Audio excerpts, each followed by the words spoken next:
How is the Josh? How is the Josh? What about today? Today is Monday. We are in 1 or 10 planning.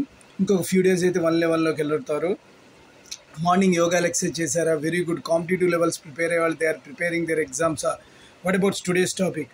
అయోధ్యలో శ్రీరామచంద్రుని ప్రాణ ప్రతిష్ఠ విజయ దివాస్ ఉత్సవాలు వేదిక ఇప్పుడు హైదరాబాద్లో ప్రసాద్ మల్టీప్లెక్స్ వెనక అంబేద్కర్ విగ్రహ ప్రక్కన నెక్లెస్ రోడ్ హైదరాబాద్.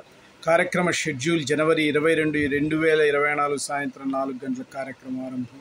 అందరికీ ఆహ్వానం. జై శ్రీరామ్. సో కృష్ణా ధర్మ పరిషత్ ఈరోజు అశేష ఆంధ్ర భారతీయులందరూ కూడా అత్యంత ఇంట్రెస్ట్గా ఎదురుచూసే అంశం జగమంత రామ మహోత్సవము అపురూప మందిరం నేడే ఆవిష్కృతం.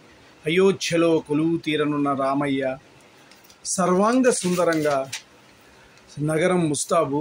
ప్రాణప్రతిష్ఠ చేయనున్న ప్రధాని, అప్పటికే చేరుకున్న ప్రముఖులు, భారీ భద్రతా ఏర్పాటు.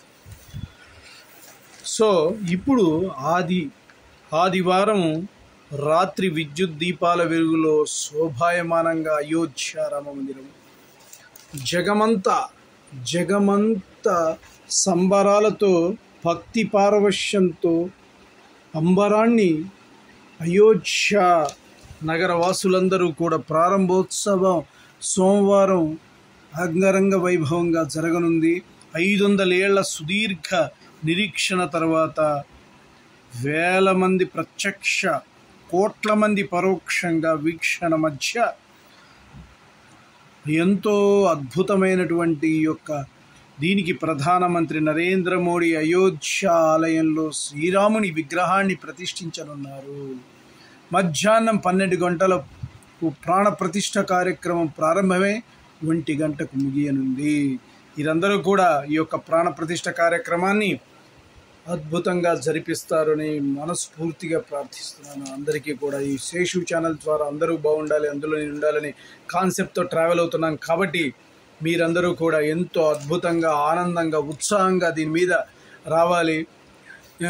14 జంటలు కర్తలుగా వ్యవహరించనున్నారు. వివిధ రాష్ట్రాలకు చెందిన ఈ కార్యక్రమంలో దేశ విదేశాల్లోని అత్యంత ప్రముఖులు, స్వామీజీలు 7,000 మంది పాల్గొనున్నారు. ప్రాణ ప్రతిష్టకు ముందు జరిగే పూజా కార్యక్రమాలు ఈ నెల 16వ తేదీన ప్రారంభమయ్యాయి, ఆదివారంతో ముగిశాయి. ఓకే, అద్భుతమైనటువంటి అకుంఠితమైన 50 వాయిద్యాలతో మంగళధ్వని ప్రాణప్రతిష్ఠ కార్యక్రమాన్ని మంగళధ్వని మధ్య నిర్వహిస్తామని రామ జన్మభూమి తీర్థక్షేత్ర ట్రస్ట్ తెలిపింది.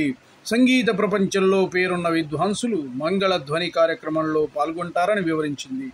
దేశంలో వివిధ రాష్ట్రాల్లో ప్రఖ్యాతిగాంచిన 50 సంగీత వాయిద్యాలకు ఒకే వేదిక చోటు కల్పించనున్నట్టు తెలిపింది. ఆంధ్రప్రదేశ్ నుంచి ఘటం, కర్ణాటక నుంచి వీణ, తమిళనాడు నుంచి నాదస్వరం, మృదంగ ఈ జాబితాలో ఉన్నాయి. మొత్తం 2 గంటల పాటు మంగళధ్వని కార్యక్రమం ఉంటుంది. 7,000 మంది అతిథులు. రామ మందిరం ప్రారంభోత్సవానికి 7,000 మంది అతిథులను ఆహ్వానించారు. వారిలో 500 మంది అత్యంత ప్రముఖులు ఉన్నారు. రామ జన్మభూమి కోసం పోరాటం చేసిన వారిని ఈ కార్యక్రమానికి పిలిచారు. సినీ, వ్యాపార, క్రీడా ప్రముఖులకు ఆహ్వానించారు. వీరిలో ఇప్పటికే చాలామంది అయోధ్యకు చేరుకున్నారు. ప్రతిపక్ష నేతలను ఆహ్వానించినా వారెవరూ హాజరు కావడం లేదు.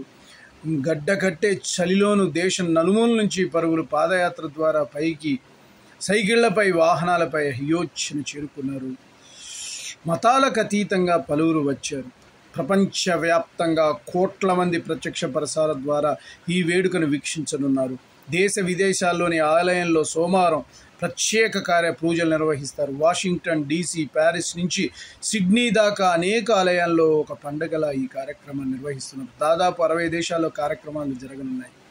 So all the best. మీరందరూ కూడా చూసి ఆనందించాలా. అయోధ్య రాముని ఎన్నో సంవత్సరాల పోరాటం ద్వారా దక్కినది ఇది. సో ఈ శేషు ఛానల్ ద్వారా మీరందరికీ ఈ కార్యక్రమాన్ని తెలియజేసిన ఆనందంగా ఉంది. నేను చెప్పింది మీకు నచ్చినట్లయితే please subscribe my channel and share to the others. One more thing, bell icon click చేయండి. అలా క్లిక్ చేయడం వల్ల నా ఎవ్రీ నోటిఫికేషన్ ఉంటుంది. Bye, your Seshu.